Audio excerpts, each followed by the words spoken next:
Jaya Radha Madhava Kunja Bihari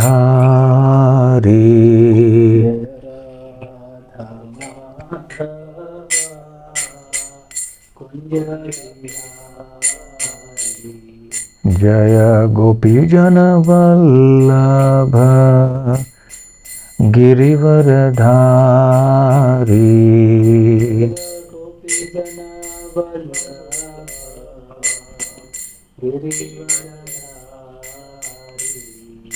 Jaya Gopi Jana Vallabha Girivaradhari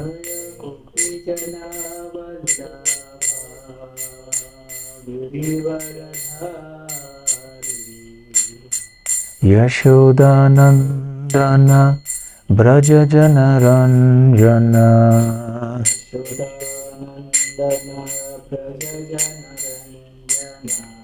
Yashodanandana Braja Jana Ranjana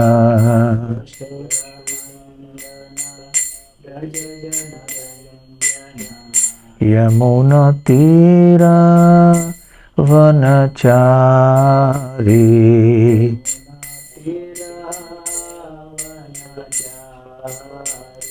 Yamuna Tira Vanachari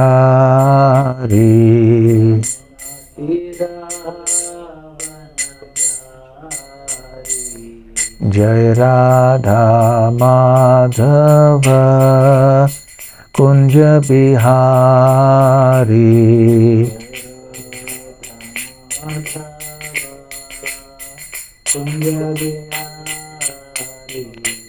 Jaya Shri Krishna Chaitanya Prabhu Nityananda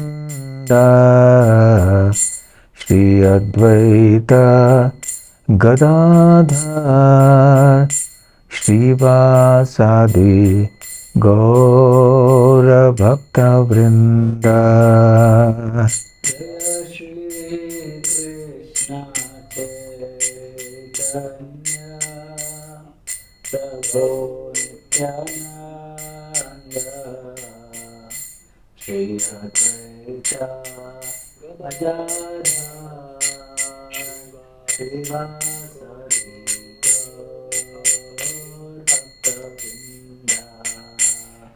Hare Krishna, Krishna Krishna, Hare Hare, Hare Rama, Rama Rama, Hare Hare. Hare Krishna, Krishna Krishna, Hare Hare, Hare Rama, Rama Rama, Hare Hare. Hare Krishna, Krishna Krishna, Hare Hare, Hare Rama, Rama Rama, Hare Hare. Hare Krishna, Krishna Krishna, Hare Hare, Hare Rama, Rama Rama, Hare Hare. Hare Krishna, Krishna Krishna, Hare Hare, Hare Rama, Rama Rama, Hare Hare. Hare Krishna, Krishna Krishna, Hare Hare, Hare Ram, Hare Rama, Rama Rama, Hare Hare. Hare Krishna, Hare Krishna, Krishna Krishna, Hare Hare. Hare Rama, Hare Rama, Rama Rama, Hare Hare. Hare Krishna, Krishna Krishna, Hare Hare. Hare Rama, Hare Rama, Rama Rama, Hare Krishna, Krishna Krishna, Hare Hare. Hare Rama, Hare Rama, Rama Rama, Hare Hare. Hare Krishna, Krishna Krishna, Hare Hare. Hare Rama, Rama Rama, Hare Hare. Jaya Gaura Nitai, Jaya Gaura Nitai, Jaya Gaura Nitai, Jaya Gaura Nitai.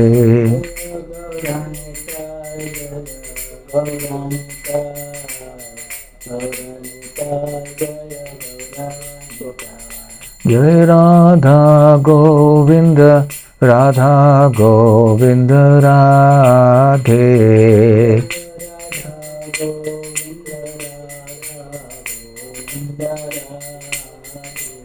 Jai Jagannatha, Jaya Baladeva, Jaya Subhadra, Jaya Sudarshana.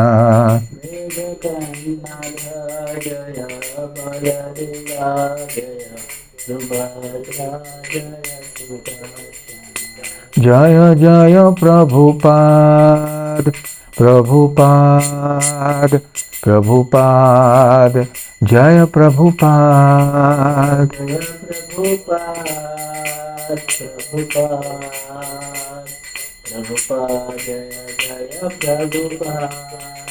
Nitai Gaura Hari Bol, Hari Bol, Hari Bol, Nitai Gaura Hari Bol.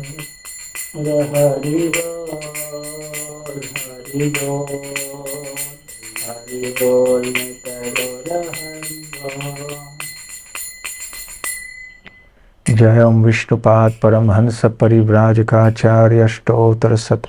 His Divine Grace Abhay Charanaravindha Bhakti Vedanta Swami Srila Prabhupada Ki Jai. Ananta Koti Vaishnava Vrinda Ki Jai. Shri Shri Gaur Nitai Ki Jai. Shri Shri Radha Govinda Deva Ki Jai. Shri Shri Jagannath Baladev Subhadra Shri Sudarshan Ki Jai. Grantharaj Shri Srimad Bhagavatam Ki Jai. Shri Chaitanya Charitamrita Ki Jai. Nitai Gaura Premanande. Samaveta Bhakta Vrinda Ki Jai. Samaveta Bhakta Vrinda Ki Jai. Samaveta Bhakta Vrinda Ki Jai. Shri Shri Guru Gauranga Ki Jai. Jaya Jaya Shri Chaitanya Jaya Nityananda. Jaya Jaya Shri Chaitanya Jaya Nityananda. Jaya Advaita Chandra Jaya Gaura Bhakta Vrinda. Jaya Advaita Chandra Jaya Gaura Bhakta Vrinda. Jaya Jaya Shri Chaitanya Jaya Nityananda. Jaya Jaya Shri Chaitanya Jaya Nityananda. Jaya Advaita Chandra Jaya Gaura Bhakta Vrinda. Jaya Advaita Chandra Jaya Gaura Bhakta Vrinda. Jaya Jaya Shri Chaitanya Jaya Nityananda. Jaya Shri Chaitanya Jaya Nityananda. Jaya Advaita Chandra Jaya Gaura Bhakta Vrinda. Prachanda Jaya Prabhu Bhakta Vrinda.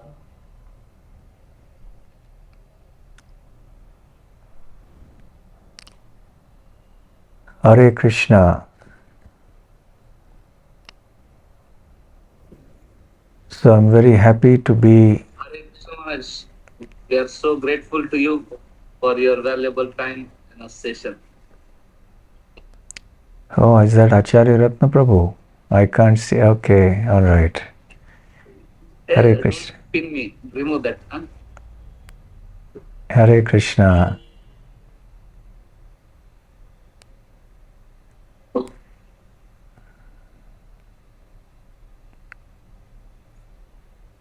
So I'm very happy to be here addressing all of you who are devotees of the new town community of devotees in Kolkata. You have a wonderful new project coming up in this part of Kolkata, which I'm sure in the years to come will be a great landmark for this city, which has produced Srila Prabhupada himself. And I have been there on one or two occasions, but very, very briefly. But I have been there virtually many times online,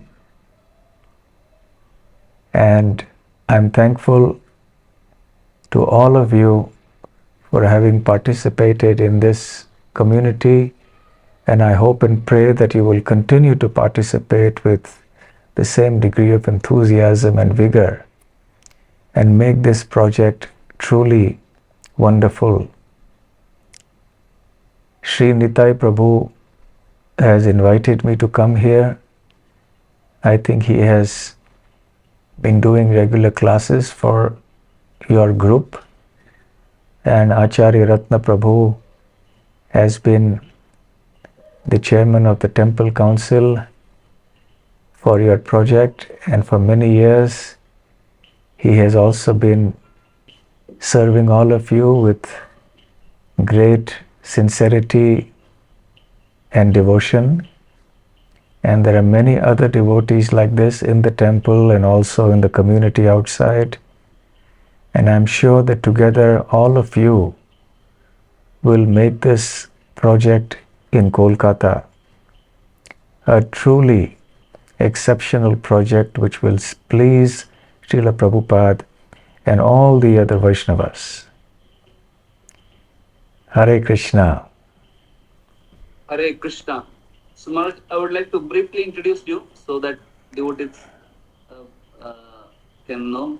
So, we are very honored that we have Please with us don't please don't give any material introduction. Yes, little later. So, we are very honored that we are having a session of His Holiness Bhakti Rasamrita Swami Maharaj. He is very closely related with Calcutta because he did his schooling here in Calcutta, where Prabhupada was appeared.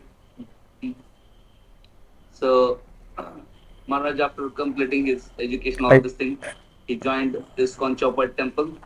And when he was working, he was actually temple president of Chowpatty, and he started preaching in IIT, and that's where uh, Radhesham Prabhu, Gaurang Prabhu, and Parahams Prabhu, and many other devotees came in touch with him. And by being inspired by his teachings, by being inspired by his lifestyle and his love and care, they dedicated themselves in service of Srila Prabhupada's mission. So when we came in Krishna consciousness, Radheshampur used to always talk about Bhakti Rasamrita Swami Maharaj, and we used to hear his lectures regularly. Uh, and that's what inspired so many of us to take to Krishna consciousness. And all over world, wherever the youth preaching is going on, all students, when they come in Krishna consciousness to understand Bhagavad Gita, they hear his lecture series on Bhagavad Gita. So Maharaj has been very instrumental in inspiring thousands of devotees around the world. He has served as the temple president of ISKCON Chowpatty for many years. and later on there was need of some wonderful leader in ISKCON Vrindavan. So he also accepted responsibilities of being a temple president in Vrindavan later on. And he has been also instrumental in developing beautiful farm community, Gokul Dham, near Belgaum. And in Belgaum, he is also developing beautiful community recently. So this Srila Prabhupada has been talking about this self-sufficient community. So Maharaj has been working on that for many years, and Maharaj, his life, his and his teachings are inspiring to devotees around the world. Maharaj also travel. Earlier used to travel, but now because of health, his travel has reduced. But has been traveling all the world in UK, Europe, America, Singapore, also around India, and inspiring devotees. Personally, we are extremely honored to get his association in Calcutta. So Maharaj is a very good friend of Dayaram Prabhu. So when Dayaram Prabhu was sick for last few years, Bhakti Rasamrita Maharaj volunteered himself to help and shoulder all the responsibilities of Dayaram Prabhu. Besides taking care of his family, he also took all responsibility of Calcutta project so that he can support and help all the Calcutta devotees and leaders here. So his Maharaj is always mm, there to help devotees and leaders. So I'm feeling very happy that he has taken out time despite his busy schedule to bless us today. So thank you, Maharaj. We are feeling very excited and very happy in your association. Thank you very much, Acharya Ratna Prabhu, for such a flattering introduction. Although I'm not deserving of it, but I'm happy to have the opportunity to be with all of you. And the devotees of Kolkata are always very, very enthusiastic. So it is a pleasure to be with all of you. So today we'll discuss one verse from the Srimad Bhagavatam. And I think many of you are already attending Srimad Bhagavatam classes. So you're all familiar with the Srimad Bhagavatam. Om Namo Bhagavate Vasudevaya. Om Namo Bhagavate Vasudevaya. Om Namo Bhagavate Vasudevaya. Om Namo Bhagavate Om Namo Bhagavate Vasudevaya. Vasudevaya. Om Namo Bhagavate Vasudevaya. Narayanam Namaskritya Narayanam Namaskrityam Naram Chaiva Narottamam Naram Chaiva Narottamam Devim Saraswatim Vyasam Devim Saraswatim Vyasam Tato Jayamudirayet Jayamudirahe Nashtaprayeshva Bhadreshu Shprayeshva Bhadreshu Nityam Bhagavata Sevaya Nityam Bhagavata Sevaya Bhagavat Yuttama Shloke Bhagavati Uttama Shloke Bhaktir Bhavati Naishtiki. Bhagavati Naistiki. So today we'll discuss a verse from the Srimad Bhagavatam. Shri Nitai Prabhu, can we have that on the screen? Canto 3, Chapter 2, Text 21. I'll just recite the verse and start with the class, because getting everybody to respond, it may take time, and for technical reasons also we will omit that. Swayam tvasamya tishayastrayadhishaha Swayam tvasamya tishayastradhishaha Swarajya lakshmyapta samasta kamaha Swaraja lakshmyapta samasta kamaha Balim haradbhischiralokapalehi Balim haradbhischiralokapale Kiritakotyeditapadapithaha Kiritakotteditapadapitaha Swayam tvasamyatishayastrayodhishah स्वयं त्वसाम्यातिशयस्त्रधीशः Swarajya Lakshmyapta Samastakamaha स्वराज्यलक्ष्म्याप्तसमस्तकामः Balim Haradbhischiralokapalaihi बलिं हरद्भिश्चिरलोकपाले Kiरीटकोट्येडितपादपीठः किरीटकोट्टेडितपादपीठः Swayam himself to but asamya unique atishayah greater tri adhishah the lord of the three swarajya independent supremacy lakshmi fortune apta achieved samasta kamaha all desires balim worshipping paraphernalia haradbhihi offered by chiralokapalehi by the eternal maintainers of the order of creation Kiritakotya millions of helmets Idita Pad Pithaha felt honored by prayers. Translation by His Divine Grace A.C. Bhakti Vedanta Swami Srila Prabhupada. Lord Sri Krishna is the Lord of all kinds of threes and is independently supreme by achievement of all kinds of fortune. He is worshipped by the eternal maintainers of the creation, who offer him the paraphernalia of worship by touching their millions of helmets to his feet. Purport: Lord Sri Krishna is so mild and merciful as described in the above verses, and yet he is the Lord of all kinds of threes. He is the supreme Lord of the three worlds, the three qualities of material nature, and the three Purushas, Karanodakashayi, Garbhodakashayi, and Kshirodakashayi Vishnu. There are innumerable universes, and in each and every universe there are different manifestations of Brahma, Vishnu, and Rudra. Besides that, there is the Shesha Murti, who bears all the universes on his hoods. And Lord Krishna is the Lord of all of them. As the incarnation of Manu, he is the original source of all Manus in innumerable universes. Each universe has manifestations of 504,000 Manus.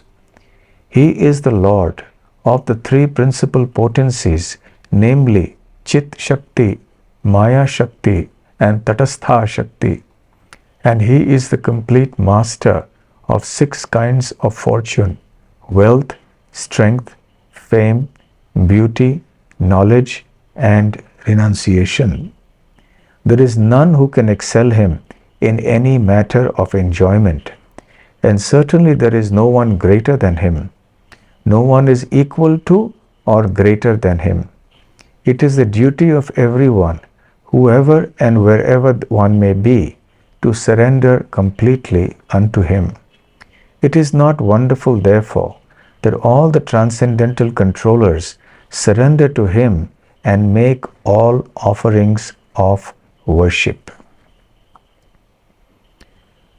Om Ajnana Timirandhasya Jnananjana Shalakaya Chakshurun Militam Yena Tasmai Shri Gurave Namaha Shri Chaitanya Manobhishtam Sthapitam Yena Bhutale Swayam Rupa Kadamahyam Dadati Swapadantikam Vandeham Shri Guru Shri Yuta Padakamalam Shri Gurun Vaishnavamscha Shri Rupam Sagrajatam Sahagana Raghunathanvitam Tam Sajivam Sadvaitam Savadhutam Parijana Sahitam Krishna Chaitanya Devam Shri Radha Krishna Padam Sahagana Lalita Shri Vishakhanvitamscha Namo Om Vishnu Padaya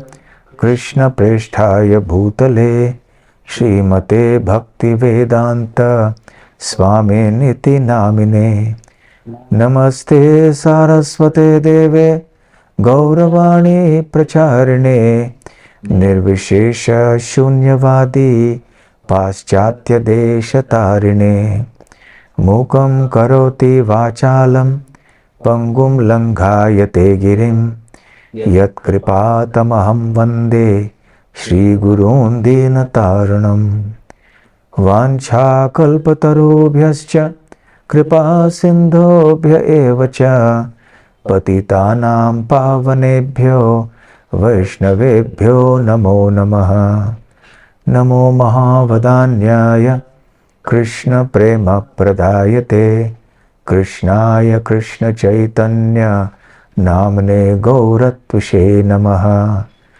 Panchatattvatmakam Krishnam Bhaktarupa Swarupakam Bhaktavataram Bhaktakhyam Namami Bhaktashaktikam Aradhyo Bhagavan Vrajeshatanayas Tadhama Vrindavanam Ramya Kachidupasana Vrajavadhu Vargena Ya Kalpita Srimad Bhagavatam Pramanamamalam Prema Pumartho Mahan Shri Chaitanya Mahaprabhor Matamidam Tatradara Naparaha He Krishna Karuna Sindho Dinabandho Jagatpate Gopesha Gopika Kanta Radha Kanta Namostute Tapta Kanchana Gaurangi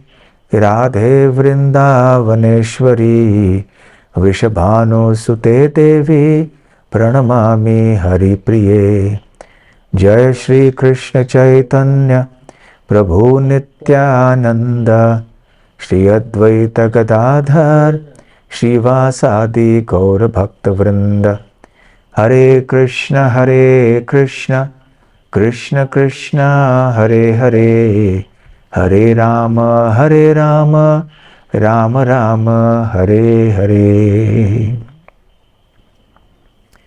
Hare Krishna. This 21st, second chapter of the third chapter, canto of the Srimad Bhagavatam is titled Remembrance of Krishna, of Lord Krishna, and is an exceptionally sweet episode of the Srimad Bhagavatam wherein two great devotees of the Lord, Uddhava and Vidura, are conversing, and Vidura has asked some questions to Uddhava.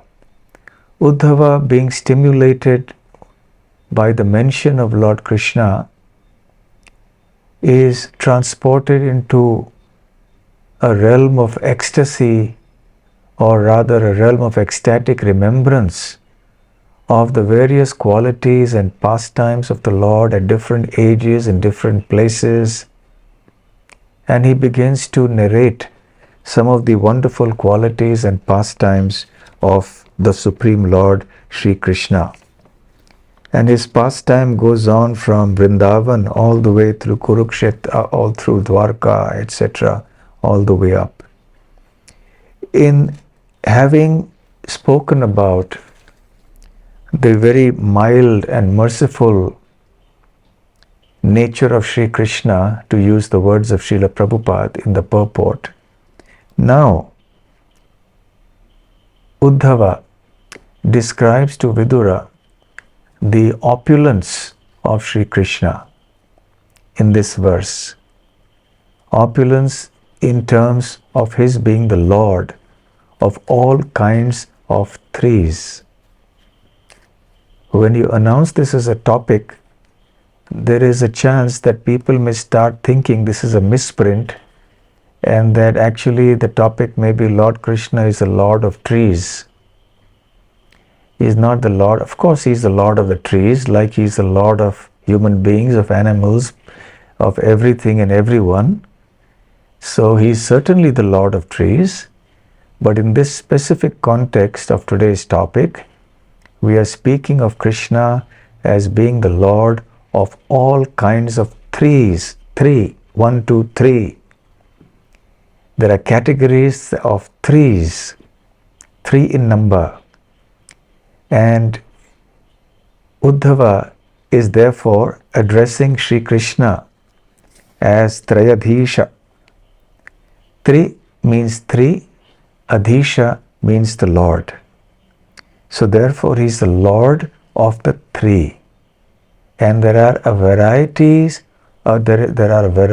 of trees, of categories.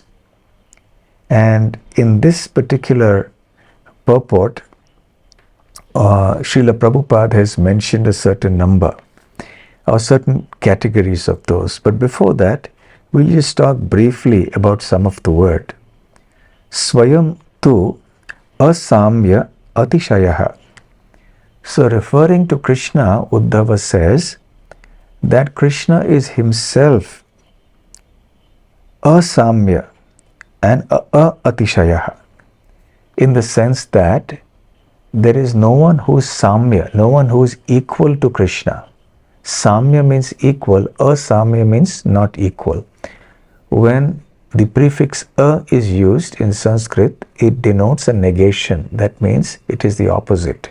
It is not that. So the prefix a applies also to atishayaha, which means greater. So a, samya and atishaya. So there is no one who is equal to Krishna, and there is no one certainly who is greater than Krishna. Obviously, if no one is even equal to Krishna, there is no question of anyone being greater than Krishna. But nevertheless, this point has been clarified here. So, asamya tishayaha, that is the purport of this. And in the purport also, Srila Prabhupada in the last part of the purport says that there is no one who can excel him in any matter of enjoyment. And certainly there is no one greater than him. No one is equal to or greater than him. And because there is no one equal to or greater than him, it is the duty of everyone, Srila Prabhupada says, whoever and wherever one may be, to surrender completely unto him. Krishna is the supreme enjoyer. He is the supreme proprietor. He is the supreme controller. He is the supreme merciful. He is the supreme in every aspect that we can think of and that which we cannot think of. So Uddhava is glorifying Krishna in this respect. And he says, Svarajya Lakshmyapta Samasta Kamaha. And here Srila Prabhupada translates that as being, Krishna is independently supreme by achievement of all kinds of fortune. So the word Svarajya here refers to independence. Lakshmi refers to fortune. So therefore, by achievement of all kinds of fortune, Krishna is supremely independent. That is the translation given by Srila Prabhupada here in the Srimad Bhagavatam. Now I will later shortly come to the same verse that comes in the Chaitanya Charitamrita, and there Srila Prabhupada has given a slightly expanded definition of the same, and we'll come to it shortly. Balim haradbhis chira lokapalaihi kirita koti idita pada pitaha. So Krishna is worshipped. He is worshipped by whom? By the chira lokapala palaihi. Chira lokapala refers to the guardian of the different planets. Palaihi in the plural. Chira meaning those who are very, very long living, whose lifetimes are extremely long. So they are predominating governors, so to speak, of certain planetary systems and certain parts of the creation, and they live extremely long lives. So Krishna is worshipped, and he is offered various paraphernalia of worship. Balim, Haradbhehi means offered by. So Krishna is he who is offered varieties of paraphernalia of worship by the Chiralokapalai, by the different kinds of governors of different parts of the creation. And they, what do? Kirita Koti. So millions of helmets, because there are, and they offer it, and they bow down to the lotus feet of the Supreme Lord Krishna. Idita Pada Pitaha. So they offer prayers to the Supreme Lord Krishna by bowing their heads down, and their helmets, kirita, touch the lotus feet of the Lord. So in this way, Uddhava is glorifying Sri Krishna. And this is a beautiful dialogue. And for those of you who have not read it, I would strongly recommend that you read this second chapter of the Srimad Bhagavatam, third canto. It is a beautiful conversation between Vidura and Uddhava. In any case, so now let us come to the specific topic of Trayodhisha. And in this purport of the Srimad Bhagavatam, of this verse, Srila Prabhupada speaks about 5 categories of threes. And he also speaks about some other personalities of whom he is the Supreme Lord. Okay, so what is the first category of threes? What is the meaning of the word Trayodhisha? Triadhisha, the Lord of the threes. The first category of threes is the 3 worlds. The higher worlds, the lower worlds, the middle worlds within the universe, the material universe in which we live. So Bhu, Bhuva, Swaha. So Bhuloka, Bhuvarloka, Swargaloka, referring to the upper planetary systems. So there are 3 categories within the universe. So Lord Krishna is the Lord of all 3 worlds within this material universe. So we will find this concept of 3 worlds appearing many times in the Vedic scriptures, including the Srimad Bhagavatam. Tribhuvana, for example, the 3 worlds. So Krishna is the Lord of the 3 worlds. Number 1. This is the first way in which Krishna is Trayodhisha. He is the Lord of the threes. The second way, which Srila Prabhupada says that Krishna is Trayodhisha, is that he is the Lord of the 3 qualities of material nature, the 3 gunas, Sattva Gun, Rajagun and Tamogun, the mode of goodness, passion and ignorance. Krishna, as we know from Bhagavad Gita, is always transcendental to the 3 modes of material nature. He is completely the master and controller of the 3 modes of material nature. We as conditioned living entities come under the clutches of the 3 modes. And the purpose of our life is to surrender to Krishna, become his pure devotees, get released from the entanglement of the 3 modes and become his pure devotees and go to the spiritual world. So this is the second way in which Krishna is Trayodhisha, the Lord of the 3. The third is from this purport that Krishna is the Lord of the 3 Purushas, which means the 3 Purusha avatars. And he has mentioned them here: Karanodakashayi Vishnu, Garbhodakashayi Vishnu and Kshirodakashayi Vishnu.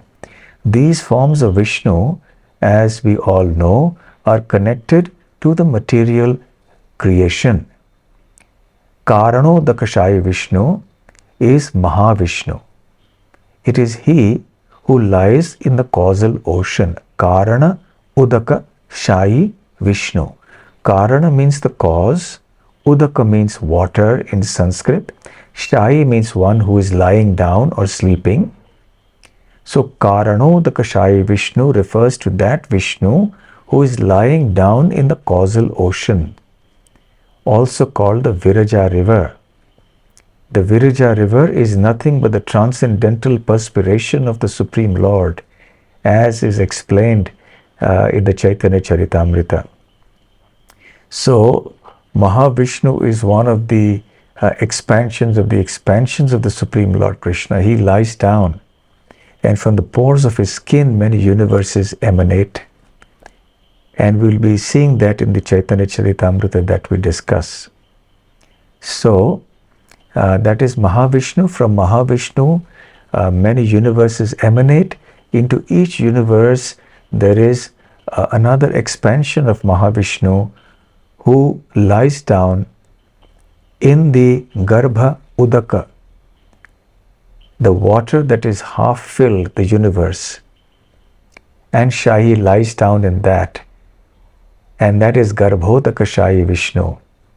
And then there is the Kshirodaka Shahi Vishnu, where Garbhodaka Shahi Vishnu lies down. From his navel comes a lotus, and on top of the lotus is Brahma, and in the stem of the lotus are the 14 levels of planetary systems. So, Krishna is the Lord of all these three Purushas, Purusha avatars. So, that is the third way in which Krishna is Trayodhisha.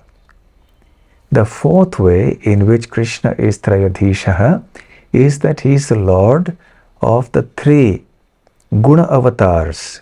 The earlier category was the Purusha avatars. In this category, in the fourth, he is the Lord of the three Guna avatars.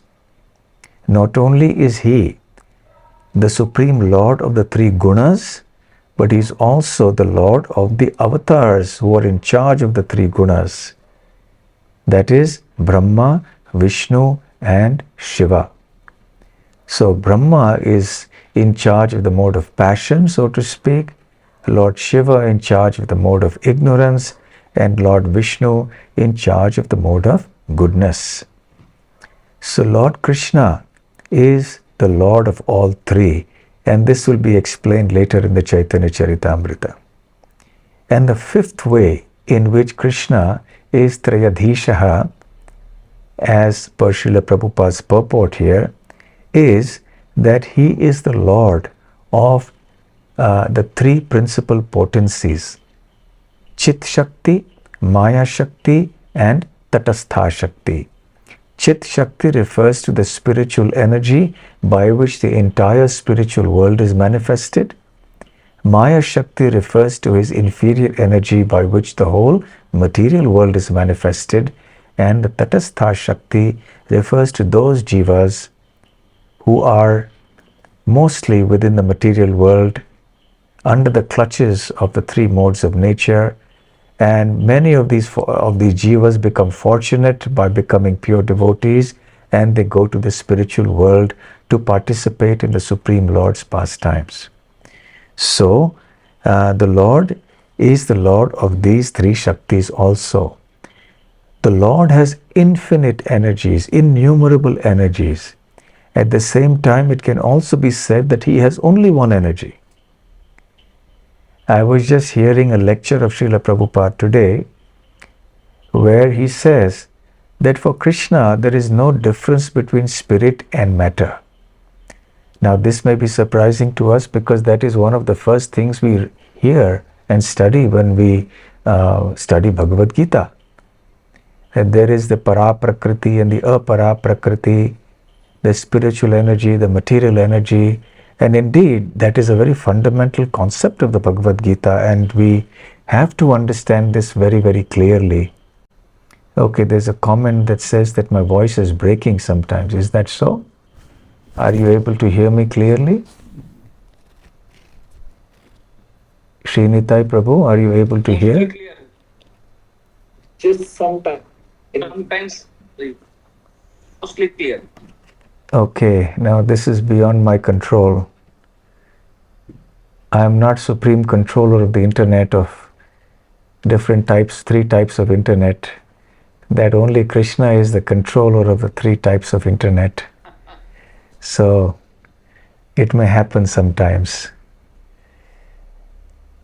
Okay, so I was hearing Srila Prabhupada's lecture today, in which he says that for Krishna there is no difference between matter and spirit, because Krishna is transcendental to both, and both are his energies.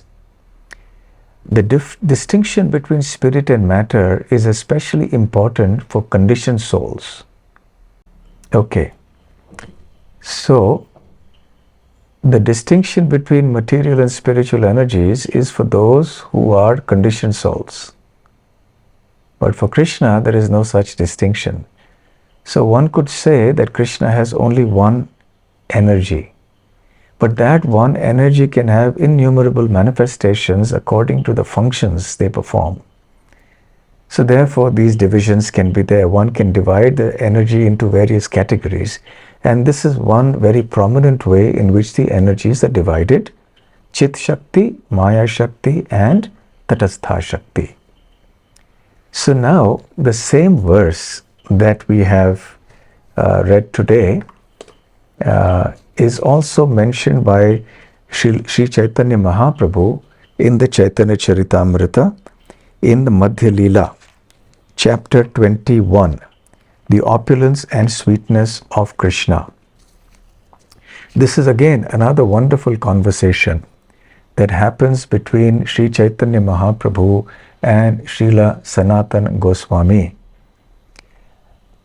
This is very well known amongst Gaudiya Vaishnavas as Sanatana Shiksha.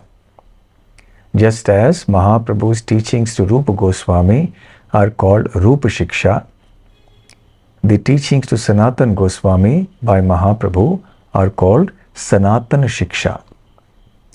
And this chapter, Sanatana Shiksha goes over several chapters.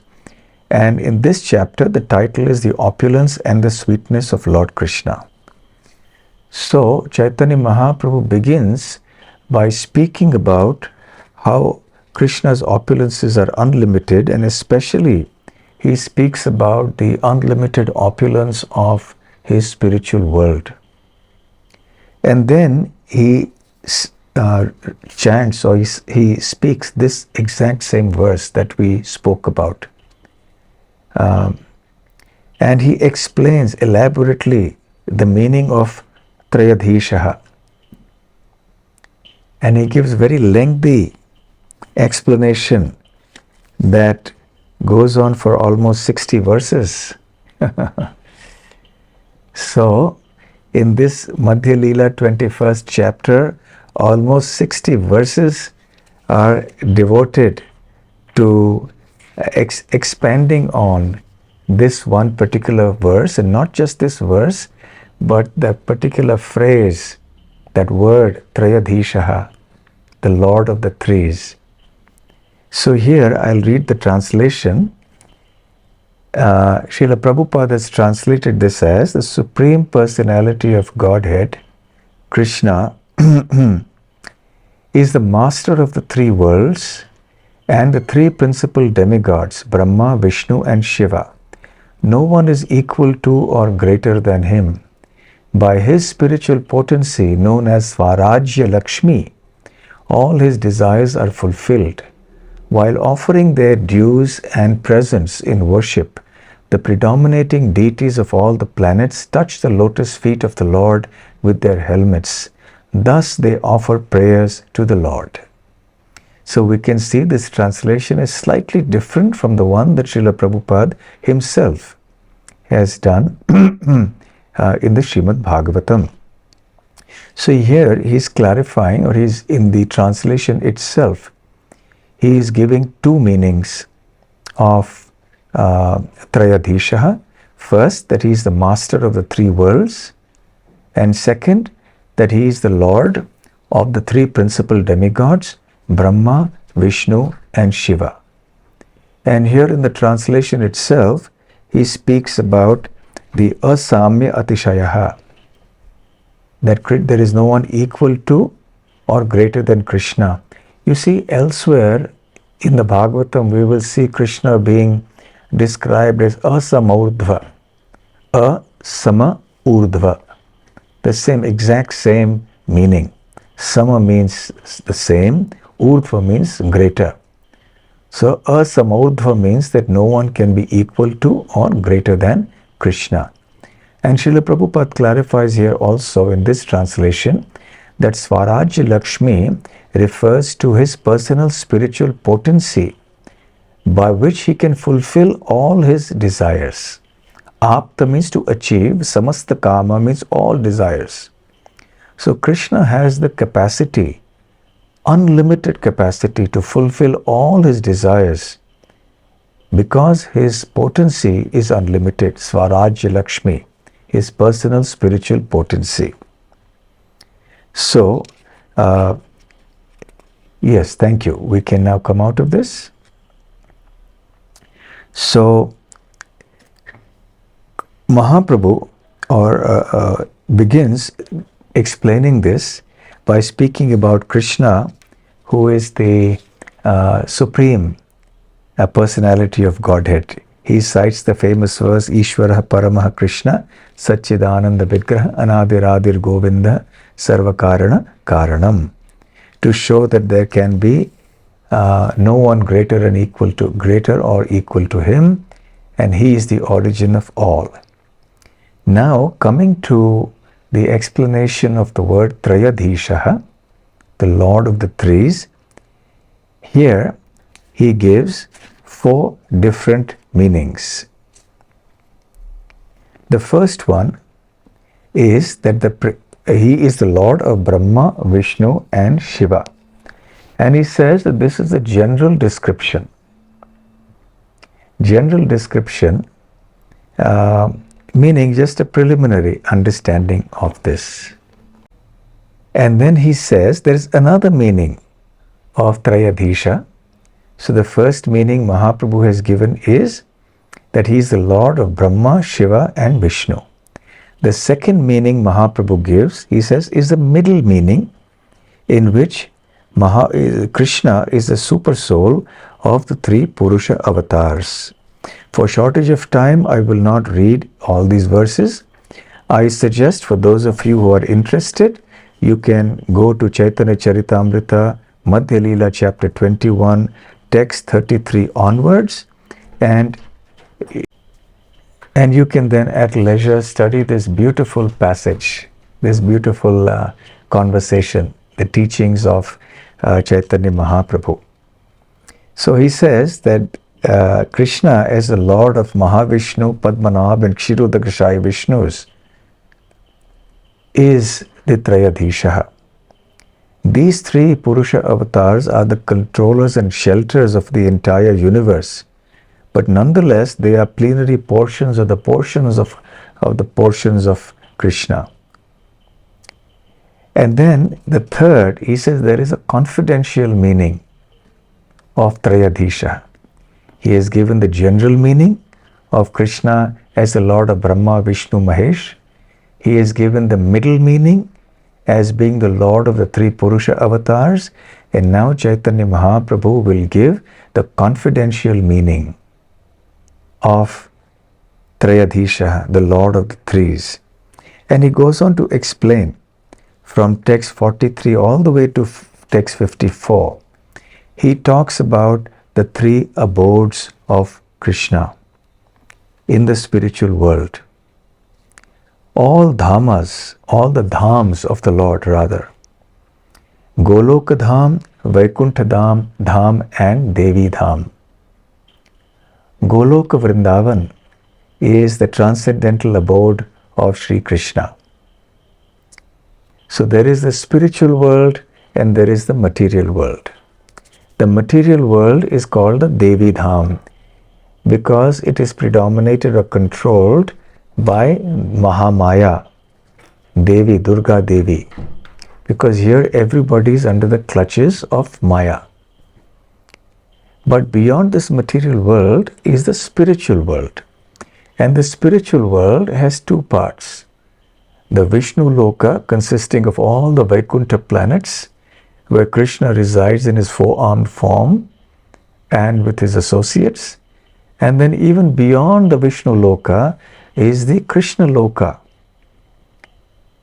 In Krishna Loka, which is also called Goloka, Krishna resides very wonderfully. It is explained by Srila Bhakti Siddhanta Saraswati Thakur that Goloka Vrindavan consists also of three parts: Gokula, Mathura and Dwarka. In Gokul, Krishna is the two-handed form playing the flute, who herds cows, who frolics with the cowherd boys, who is the darling of Mother Yashoda and Nanda Maharaj, and he also sports with the gopis and does all kinds of leelas like the Rasa Leela with them. So that happens in that part of Goloka, which is called Gokula. And then there is also Mathura and Dwarka. So Mahaprabhu says that Vrindavan is a storehouse of Krishna's mercy and the sweet opulences of conjugal love. And he speaks about the Rasa Leela and all the rasas that are there. So Krishna is the Lord of the Goloka Vrindavan area. And below the Goloka Vrindavan area or the planets are the Devi Dham, Mahesh Dham, Hari Dham. So Vishnu Loka is also the Hari Dham, as we see in the Brahma Samhita. So therefore you have the Goloka Dham, you have the Hari Dham, and you have the Devi Dham. So Krishna is the Lord of all three. And Mahaprabhu cites the Brahma Samhita. Goloka namni nija dhamni tale chatasya devi mahesha hari dhama suteshu teshu te te prabhava nichaya vihitasya yena govindamadi purusham tamaham bhajami. So he says that below the planet named Goloka Vrindavan are the planets Devi Dham, Mahesh Dham, Hari Dham. So the three categories that have been described by Chaitanya Mahaprabhu are specifically Devi Dham, Hari Dham and Goloka Vrindavan. Yes? However, what is Mahesh Dham? Mahesh Dham is the abode of Lord Shiva. And very interestingly, it has been explained here that the Viraja is the water or the ocean that exists between the material and the spiritual worlds. It originates from the perspiration of the Supreme Lord Himself. And on the other side of the river Viraja, from our point of view, the other side is the spiritual world. The spiritual world is 3/4 of the entire creation. And the material world is 1/4 of the entire creation. So therefore the spiritual world is called the Tripada Bhuta and the material world is called the Ekapada Bhuta, that means 1/4. And having spoken about this,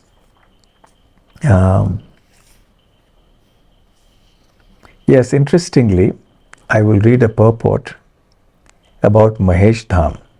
Srila Prabhupada says in one of the purports to these verses that when a living entity is liberated from Devi Dham but does not know of the opulence of Hari Dham, he is placed in Mahesh Dham, which is between the two Dhams. The liberated soul does not get an opportunity to serve the Supreme Personality of Godhead there.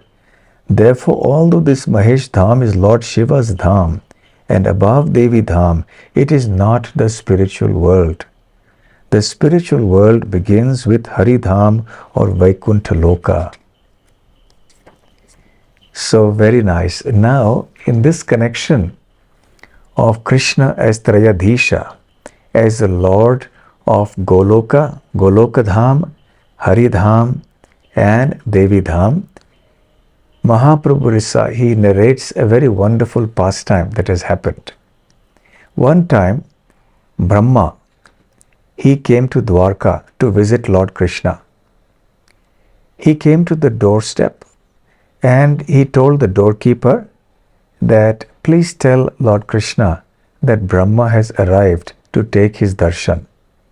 So the doorkeeper dutifully goes and tells Krishna, and Krishna says, please ask him which Brahma has come.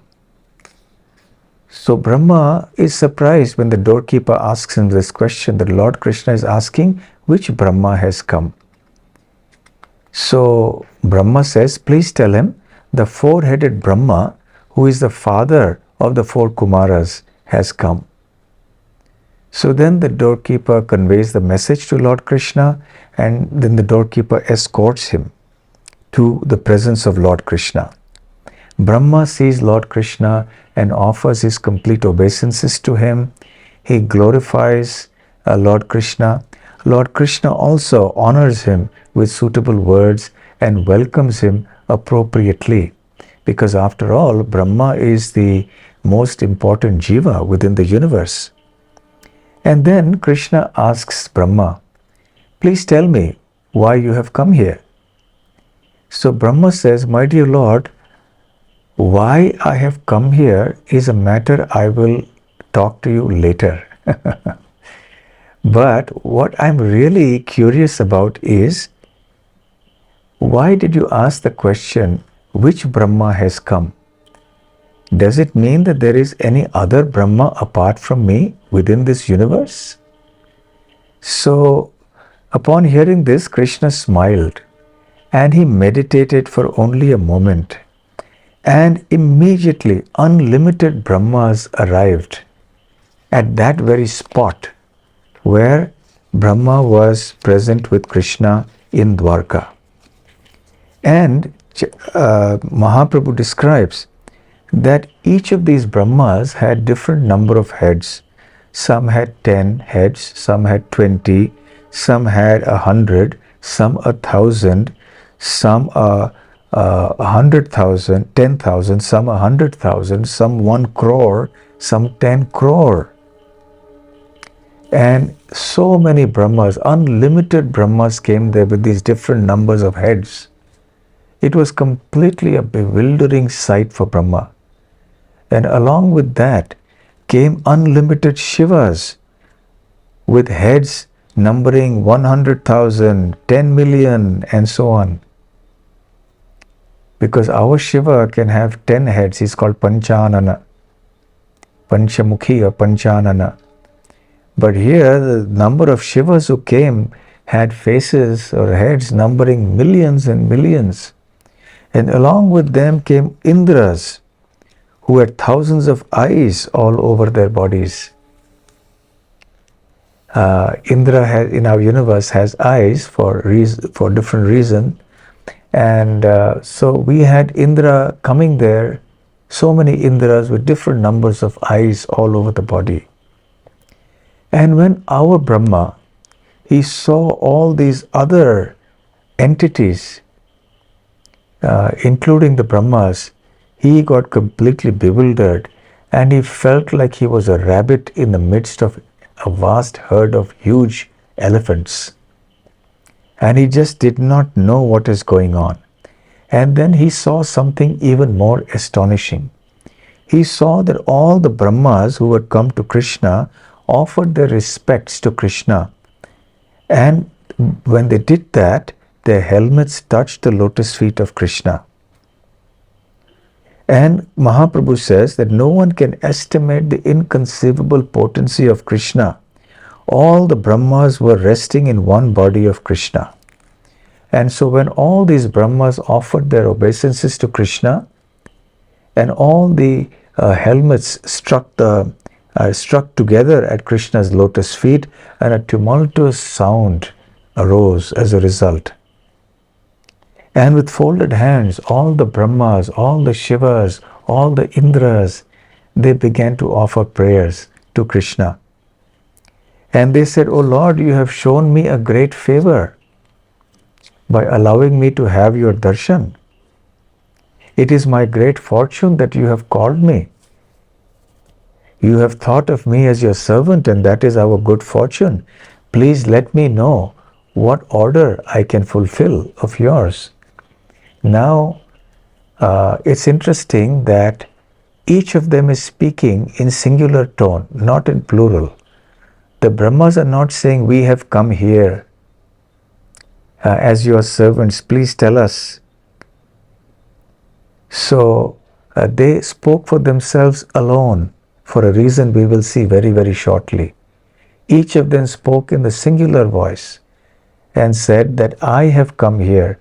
I am greatly honored and blessed that you have thought of me, your servant, and what is the order that I can fulfill. So Krishna said, since I wanted to see all of you together, I have called all of you here. All of you should be happy. Is there any fear from demons in your universe? And each and every Brahma and Shiva and Indra replied, by your mercy we are victorious everywhere. By your descending on the planets, the entire burden of the planet, of the earth, was taken away. So this is proof of Dwarka's opulence. All the Brahmas thought, Krishna is in my jurisdiction.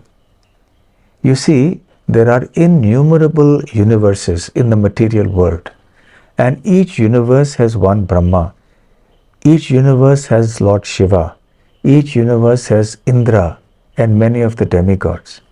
And also, each universe has a Vrindavan. It has a Mathura. It has a Dwarka, which is manifested from the spiritual world. And by Krishna's inconceivable mystic potency, each Brahma thought that Krishna was present in the Dwarka, in his universe, in that Brahma's universe.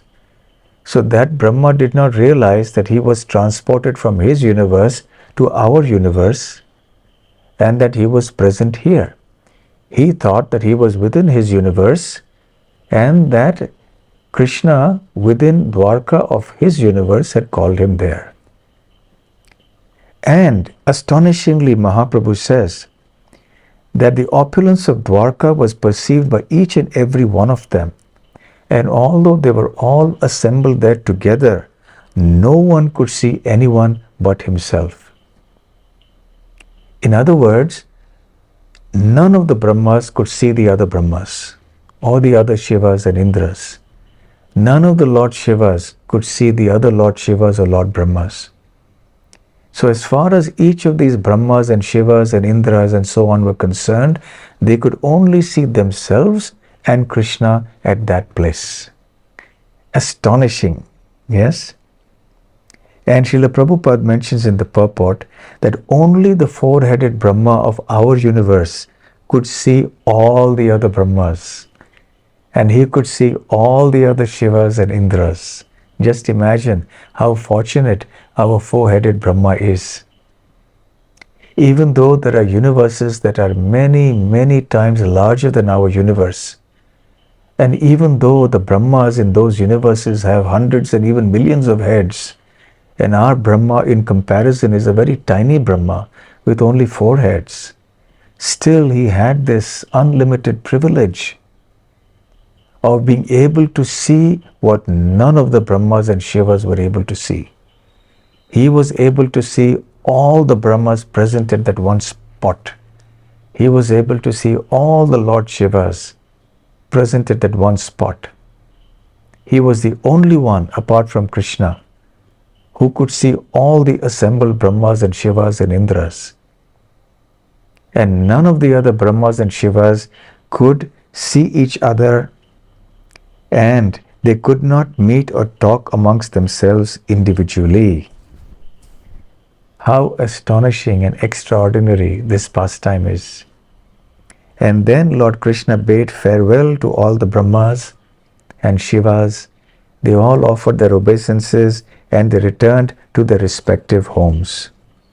After observing this display of opulence by Krishna, our four-headed Brahma was truly bewildered beyond measure. he again came before the lotus feet of Lord Krishna and started offering obeisances. And he said, whatever I formally decided about my knowledge, I have just now personally verified. What is it that he had formally decided about his knowledge? You see, in the 14th chapter of the 10th canto of the Srimad Bhagavatam, when after the Brahma Vimohana Leela, when Brahma realized his mistake, he came in front of Lord Krishna and he spoke beautiful verses of repentance and also glorification of Krishna.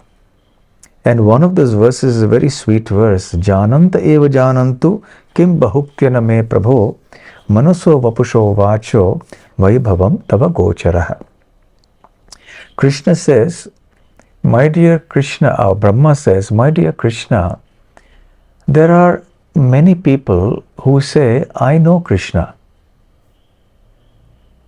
So, janantu, I know Krishna. Jananta eva janantu. So he says, let them think like that. Those people who say that I know Krishna, let them think like that. Because Brahma is saying that in a kind of a dismissive way that how can anybody know Krishna? It is impossible to know Krishna because he is unlimited, he is inconceivable. Remember that Brahma is not an ordinary soul. He is the topmost living entity in the whole universe. His intelligence is so powerful that we cannot even imagine. Brahma's whole body is almost made of pure intelligence. Very subtle body that Brahma has. His intelligence is beyond our imagination. And for Brahma, he imagines himself to be like a firefly in front of the sun of Krishna. So he thinks and understands that I cannot understand Krishna. Krishna is inconceivable. I can understand Krishna just a very tiny bit. So he says, some people, so he thinks those people who say, I know Krishna, Brahma thinks they are foolish. How is it possible to understand Krishna? But in any case, jananta eva janantu. For those people who say, I know Krishna, okay, let them say like that. Kim bahuktyana me prabho. I don't wish to say anything more on this, my Lord. But as far as I am concerned, Krishna is beyond. Krishna, you are beyond my mind, manasa. Vapushaha, you are beyond my body, my senses. And vachaha, you are beyond my power of speech. Vaibhavam tava gochara. So as far as your vaibhava or your glories are concerned, they are beyond the reach of my mind, my intelligence, my body, my words, my everything. So Brahma is now saying, I am having practical verification of the statement I made at that time, after the Brahma Vimohana Leela. So Krishna then said, my dear Brahma, your universe has a diameter of about 4 billion miles. Therefore, it is the smallest of the universes. Consequently, you have only 4 heads. So there are other universes that are billions and billions of yojanas long. And therefore, some are trillion, even 100 trillion yojanas wide. Therefore, according to the size of the universe, the Brahmas there have a larger number of heads. So no one can measure the length and breadth of 1/4 of the energy of mind manifested in the material creation. So even though the material creation is said to be 1/4 of Krishna's creation, we should not think of it in finite and limited terms. That 1/4 is also beyond our conception. It is beyond our capacity to calculate and accommodate within our brains. It is still so large, so vast, that we cannot even imagine it. No one can measure the length and breadth of the 1/4 of my energy manifested in the material world, Krishna tells him. And beyond the Viraja river is the spiritual world that consists of the Vishnu Lokas and then Goloka Vrindavan. And then Krishna bade farewell to our Brahma. And we may thus understand that no one can calculate the extent of Krishna's energies. So in this way, Krishna explained, or Radha Chaitanya Mahaprabhu explained a particular meaning of Trayodhishvara as meaning the Lord of Goloka, the Lord of Vaikuntha, and the Lord of the material creation, the Devi Dham. And then he came across, he gave rather, another meaning of the word Trayodhisha. He concluded with that. And he said it's a very deep meaning. He said that Trayodhishvara or Trayodhisha means that Krishna is the Lord of three places: Gokul, Mathura, and Dwarka. And Srila Bhakti Siddhanta Saraswati Thakur, as I have explained earlier, has mentioned that the Goloka planet has three divisions: Gokul, Mathura, and Dwarka. Srila Prabhupada also says here that in the purport that Sri Chaitanya Mahaprabhu, who is none other than Krishna, who is also Trayodhisha, he performs his pastimes in three places. Number one in Navadvip Dham, number two in Sri Jagannath Puri and parts of South India, and number three in Vrajamandala. So therefore Chaitanya Mahaprabhu also can be understood as being Trayodhisha in this way. So therefore these three places are full of internal potencies, and Krishna, the Supreme Personality of Godhead, is their sole proprietor. Which three places? Gokula, Mathura, and Dwarka. So in this way,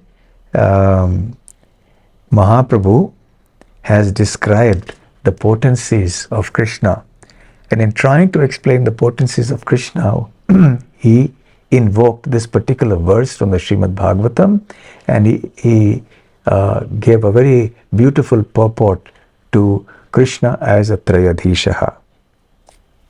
And he said, Krishnera Aishwarya Apara Amritera Sindhu Avagahite Nari Taraj Shuilan Ek Bindu. Krishnera Aishwarya Apara Amritera Sindhu. So the unlimited potencies of Krishna are just like an ocean of nectar. Since one cannot bathe within that ocean, I have only touched a drop of that ocean. So Mahaprabhu concludes by saying that the potencies and the opulences of Krishna are unlimited, and I have only tried to present one tiny drop of that. In this way, he has explained the meaning of Krishna as Trayodhisha, the Lord of so many threes. So, Hare Krishna, thank you very much. I think I have ended in time. Does Mahaprabhu appear in every Kali Yuga or just one out of thousands? If it's the latter, how is the principle of Sankirtan Yajna established in other Kali Yugas? So the answer is no, Mahaprabhu does not appear in every Kali Yuga. Most incarnations of the Lord appear once in a day of Brahma, as a general rule, although sometimes they also appear twice. Like the Varaha avatar, the Matsya avatar, from the Srimad Bhagavatam we understand they appear twice in this day of Brahma. But generally, each form of the Lord will appear once in one day of Brahma. Now, in each day of Brahma, there are 14 Manus who appear. And the lifetime of each Manu is called a Manvantara. Manu Antara, the Antara or the interval between two Manus. So, there are 14 Manvantaras. We are in the 7th Manvantara right now, in this day of Brahma. So, and each Manvantara has approximately 71 Chaturyugas. Chaturyuga means Satya, Treta, Dwapar, Kali. That is one Chaturyuga. So there are 71 approximately Chaturyugas in one Manvantara. And Krishna Lord Krishna of Vrindavan, he appears only once in every day of Brahma during the 7th Manu. And in this 7th Manvantara, he appears in the end of the Dwapar Yuga of the 28th Chatur Yuga. And in the Kali Yuga that follows that Dwapar Yuga, Chaitanya Mahaprabhu appears. So Chaitanya Mahaprabhu appears only in once in one day of Brahma in one of the Kali Yugas. Not in every Kali Yuga. In other Kali Yugas, you also have a yellow colored or golden colored avatar who comes, and they may also inaugurate the Sankirtan Dharma, the Yuga Dharma of Harinam Sankirtan. But Chaitanya Mahaprabhu comes only once. The others will not give what Chaitanya Mahaprabhu is giving. Chaitanya Mahaprabhu through the Harinam Sankirtana gives us the Unnata Ujjvala Rasa, the very elevated conjugal mellow of Sri Vrindavan Dham. Whereas the other forms of the Lord, the Yuga avatars, yellow or golden colored, who appear in other Kali Yugas, they do not give that. They cannot give Vrindavan. Only Sri Chaitanya Mahaprabhu gives Vrindavan. Okay, so I hope I have answered your question.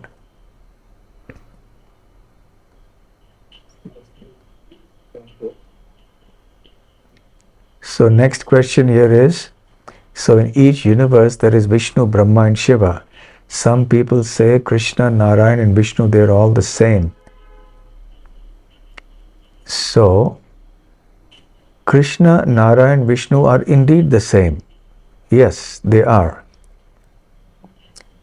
Just like the person who is at home is the same as that person when he goes to his office, is the same as when that person goes to play some sports in the club, the same as that person who goes to a marriage hall.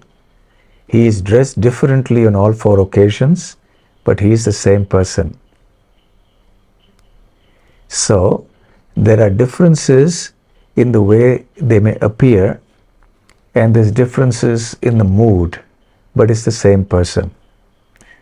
So, say in the similar way, Krishna, Narayan, Vishnu, they're all the same. One person who has expanded into numerous forms, but these numerous forms appear slightly differently, and they have a different mood. Okay, next question is, is Lord Shambhu the Shiva Tattva as we know? Then, in that case, as Lord Shiva of every universe is Shiva Tattva.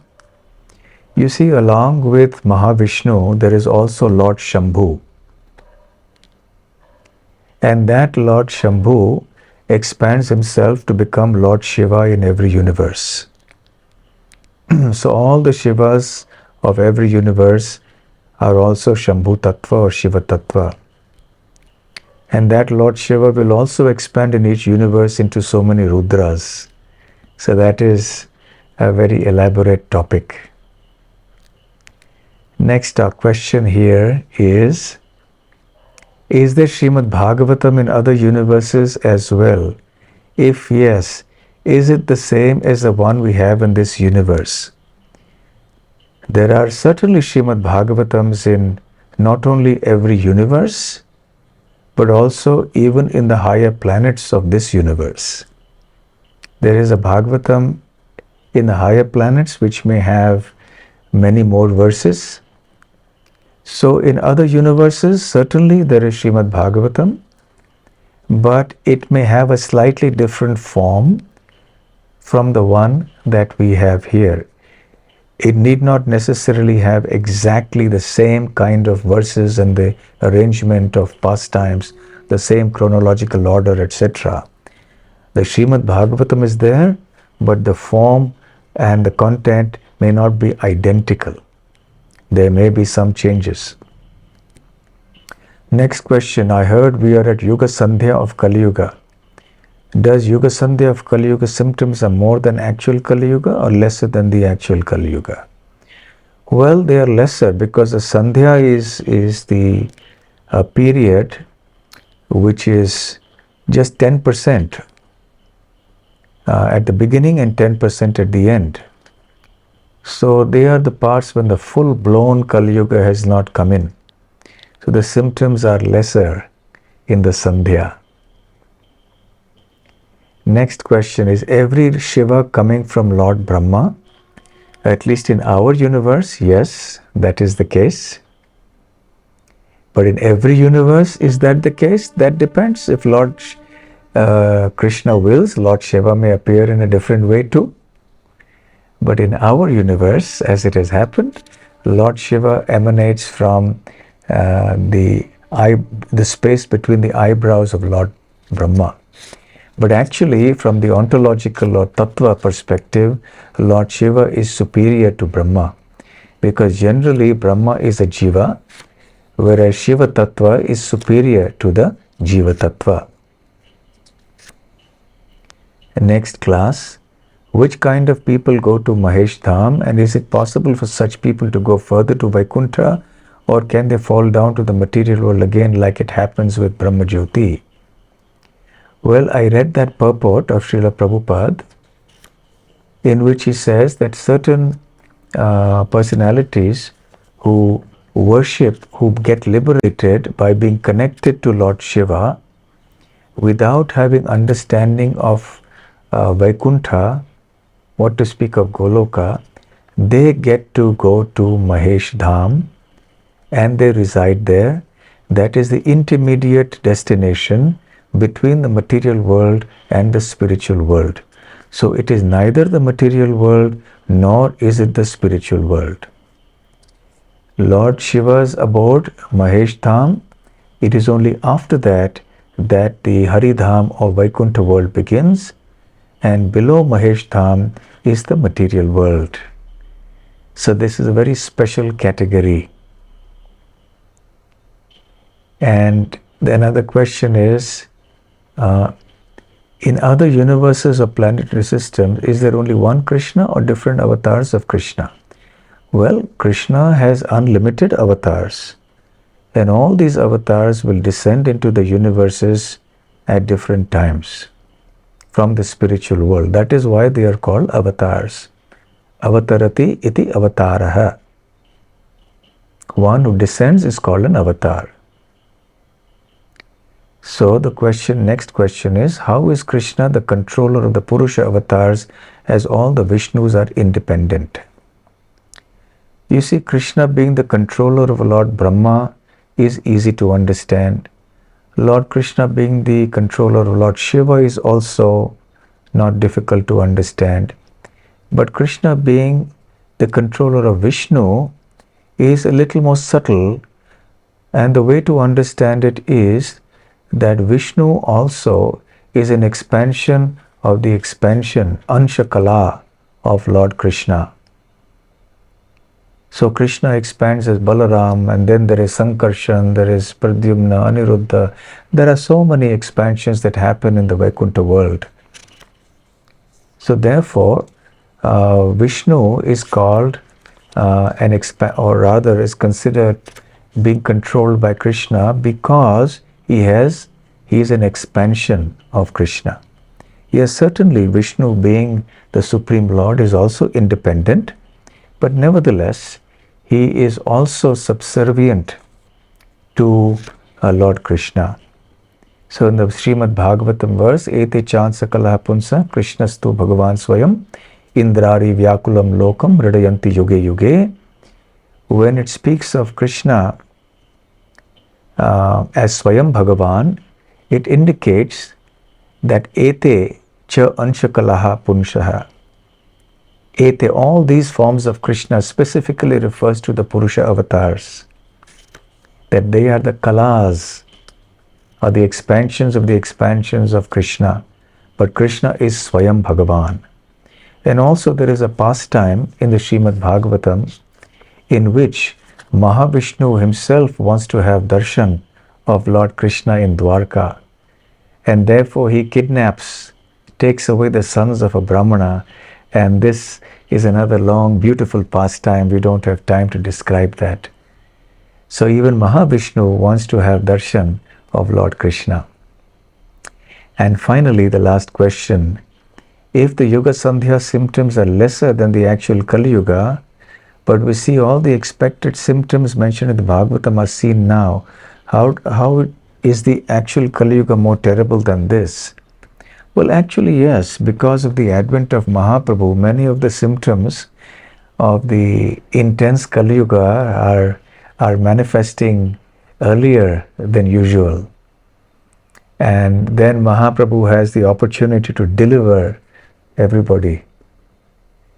So the golden age of Mahaprabhu has been inaugurated by Sri Chaitanya Mahaprabhu. Okay, so thank you very much. I think we will end here. One raise of hand.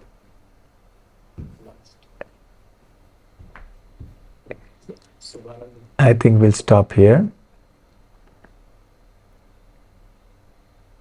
So, Sri Nitai Prabhu, were you able to hear, were all of you able to hear everything I said? Yes, yes, ma'am. Or was the voice breaking? Little, but it was 95. Audible. Okay, all right. So thank you all very much. And best wishes to all of you for your Krishna consciousness, and also best wishes for developing the ISKCON Newtown project. Please work together very nicely and develop this wonderful project. Srila Prabhupada ki Jai. Gaur Premanande Hari Hari Bol.